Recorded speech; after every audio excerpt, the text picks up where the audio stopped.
السيد جمال الكحل رئيس ديريكتوار الشبيبة تفوز اليوم بصعوبة بهدف مقابل هدف. كلمة عن المباراة. ايفيكتيفمون فزنا بصعوبة، مي دابيتود نلعبوا مليح وما جابوش لي بوان. هذه المرة on a juste joué, يعني surtout les dernières minutes, on n'a pas bien joué, mais l'essentiel, on a récupéré les 3 points. Il faut dire que les joueurs étaient motivés. Il faut qu'on apprenne, il faut apprendre à gagner. L'essentiel, c'est les 3 points.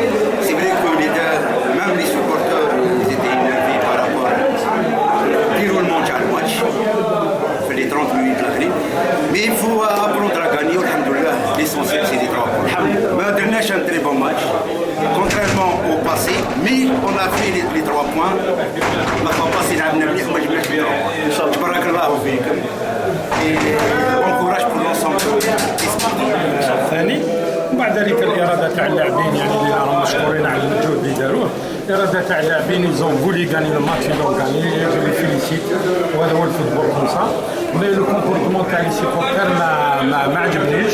لو ماتش سيبر في 90 دقيقه ولو تبع مشيش ما عنده حتى دخل في الماتش. جدو لا تكتيك مي سي لي جوار quand les joueurs se présentent face à face, c'est pas l'entraîneur.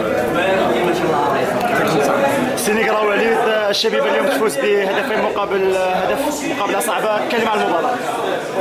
بسم الله الرحمن الرحيم، الحمد لله على كل حال. كانت مقابلة صعبة، شفتوا كيما شفتوها كاع عيديك، كان بريسيون كبير علينا، لازم نفوزوا بهذه المقابلة باش نفرحوا الجماهير تاعنا. والحمد لله يا ربي جالسنا في وقت حساس، وين حنا عرفنا باش نجيرو الماتش تاعنا ناس دوزيام بيت باش شاد كيما هذا مليح الفرحة وجميع الموزع فاهم. والحمد لله يا رب. الحمد لله، يعطيك الصحة. توجد الانصار اولا والشعب تعبنا تبعنا ان شاء الله. المباراة كانت صعبة اليوم فوق ما تصور.